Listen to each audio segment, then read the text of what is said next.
Hey marketing class, this is Mrs. Lamphere. We are looking at section 8 today, and it talks a lot about working with data and databases. This first video is going to be over lesson 1, which is the spreadsheet lesson. So to go over a couple things regarding the spreadsheet here. So a spreadsheet is a document used to organize data. You've probably seen Microsoft Excel used in your classes before, or maybe not. But if you haven't, it usually is a document that's used to organize data. It could be lists of text, sets of numbers. It's usually organized in rows and columns, as you can see down here. The rows go across, so like this is row 1, row 2, row 3, and rows are typically identified by numbers, and then the columns go up and down, and they're identified by letters. And the two main spreadsheet database organizers out there is Microsoft Excel, and your text refers to OpenOffice Calc, because once again that's the program, the free program that they suggested you download, but most of you probably have Microsoft Excel, so we're going to look at that spreadsheet software. So data is just another word for information, so don't let that intimidate you. I remember when I was younger, I thought data, and I got intimidated and nervous. What does that mean? Usually means lots of numbers, but it's just lots of information, and then we take that information or that data and we organize it in a spreadsheet. And then on your spreadsheet we have what are called cells. So a cell is where the rectangular space where a row and a column meet. So like for instance, this highlighted cell down here with A5, that is cell A5 because it is in column A and row 5. So pretty simple, pretty self-explanatory stuff so far. Let's open up an Excel document and check one out here. It's probably located on your start panel. Let's move my screen over just a little bit. Okay. So this is cell 1A. Let me adjust so you can see it in the screen there.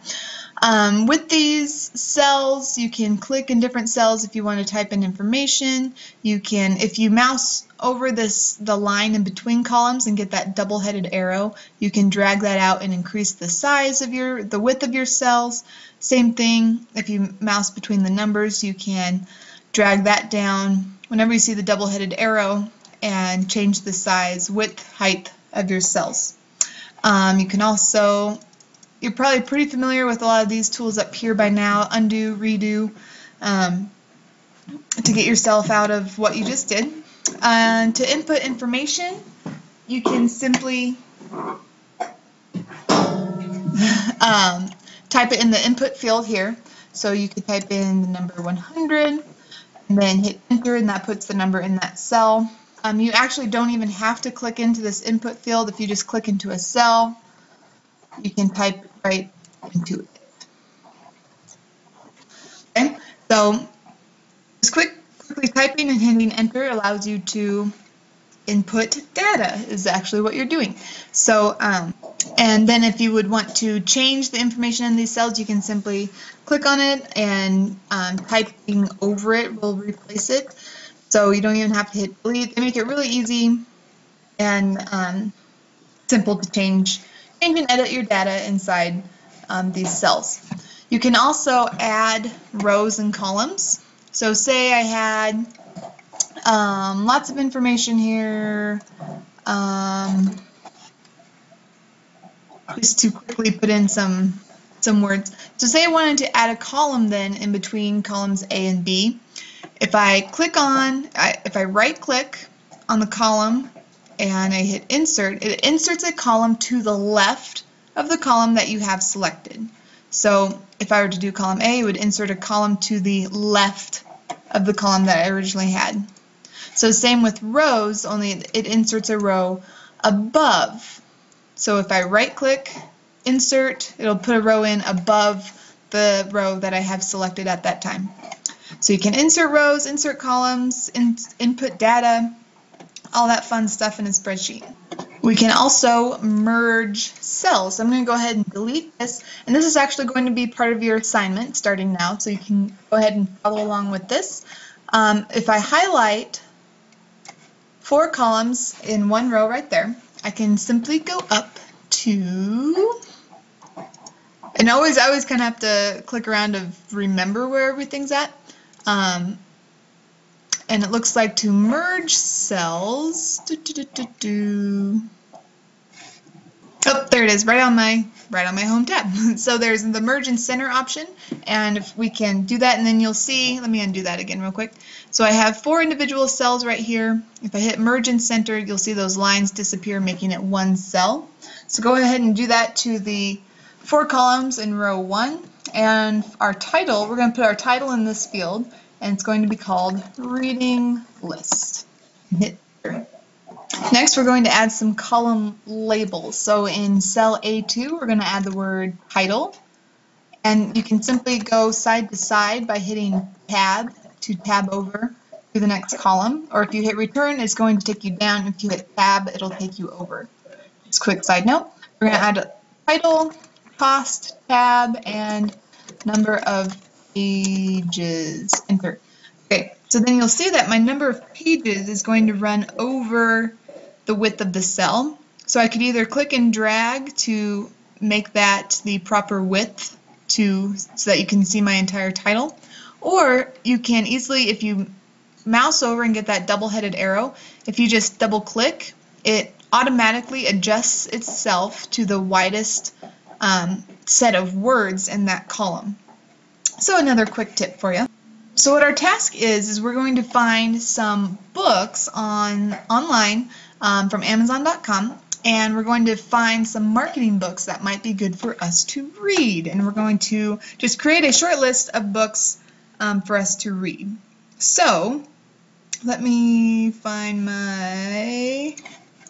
let's go open a new tab in Firefox and go to www.amazon.com. And under the search bar, we want to scroll down to books, and we want to search for marketing books. So it brings up a list of marketing books, so you can go ahead and click on one, and you'll get the details. We're looking for the title, the cost. Actually, let's all open. We're looking for title, cost, and number of pages for these books. So go ahead and search for a couple of these books. It has a really long title, so I'm going to go find something with a little shorter title. So let's try social media marketing for publishers. And I can see that it is, where's my price here? Kindle price, $0. Oops.